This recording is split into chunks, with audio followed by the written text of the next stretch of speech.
గీన ఒక ఆయన ఉంటాడు ఎక్కడ పోయా మనకు మిస్టర్ ఆవేశం స్టార్. మా నాయన నాకేమో ఇట్లా ఉచితంగా కేంద్ర ప్రభుత్వం అధ్యక్ష ఇగో ప్రభుత్వం మహాలక్ష్మి పథకం కింద మన ఆవేశం స్టార్. ఈ ఆవేశం స్టార్ ఎందుకు ఇంత ఆవేశం అవుతున్నాడో నాకు నిజంగా బాధ అనిపిస్తుంది. మా గౌన్లో బిడ్డ ఇట్లా మాట్లాడుతున్నందుకు బాధ అనిపిస్తుంది.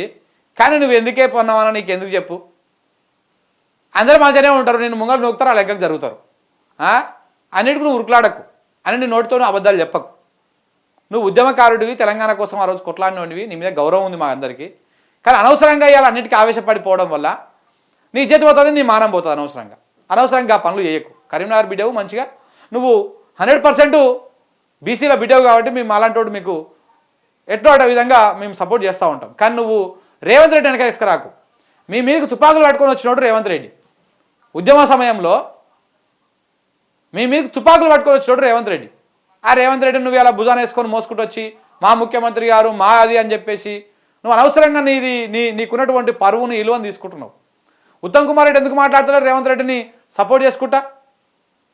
కోమటిరెడ్డి ఎందుకు మాట్లాడతాడు ఇప్పుడు గత కొన్ని రోజుల నుంచి? ఎందుకు మాట్లాడతలేడు? ఎందుకంటే ఏం లేదు కాబట్టి సినిమాడ. ఇది ఉండే బ్యాచ్ కాదు ఇది. రేవంత్ రెడ్డి దందాల వ్యవహారాలు తెలియంది కాదు వాళ్ళందరికీ. సో కాబట్టి ఇది సాండ్రోలు ఉండే ఎగురుపెట్టే మొలక కాదు ఇది.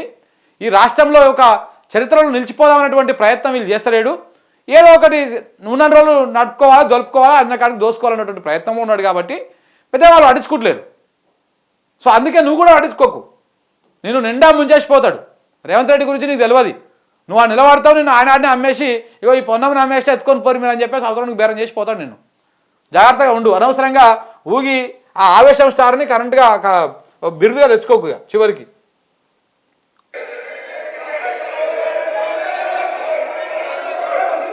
ఇది అసెంబ్లీలో జరిగిన వ్యవహారం. చర్చ ఏం జరుగుతున్నది, చర్చ ఏం చేయాలి? గవర్నమెంట్ మీద దుమ్మెత్తిపోయేందుకు చర్చనా, లేకుంటే బడ్జెట్ మీద చర్చనా? బడ్జెట్ మీద మాట్లాడండి, బడ్జెట్ మీద మాట్లాడండి,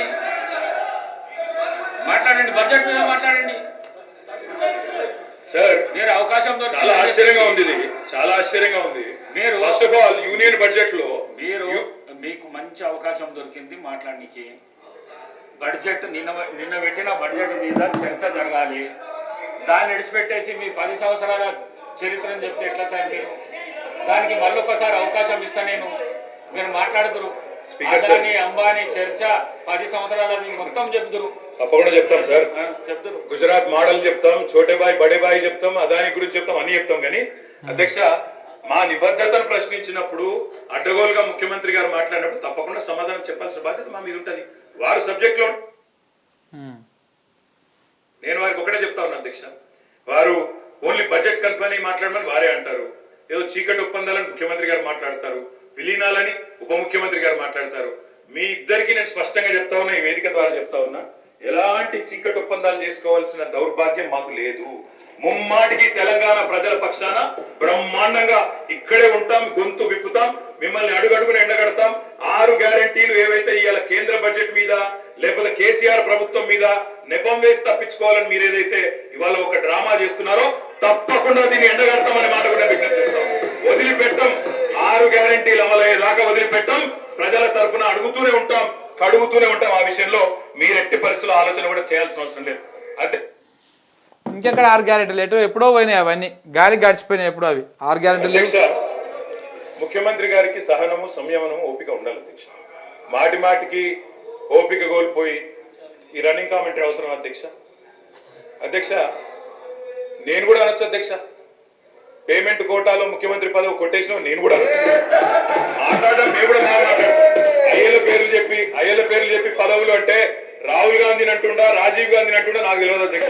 ఎవరిని అంటుండ అధ్యక్ష? ఆయన ఎవరి గురించి మాట్లాడుతున్నాడు ఇప్పుడు? సో ఇట్లా నిన్న అసెంబ్లీ అంతా ఈ విధంగా జరిగిందండి.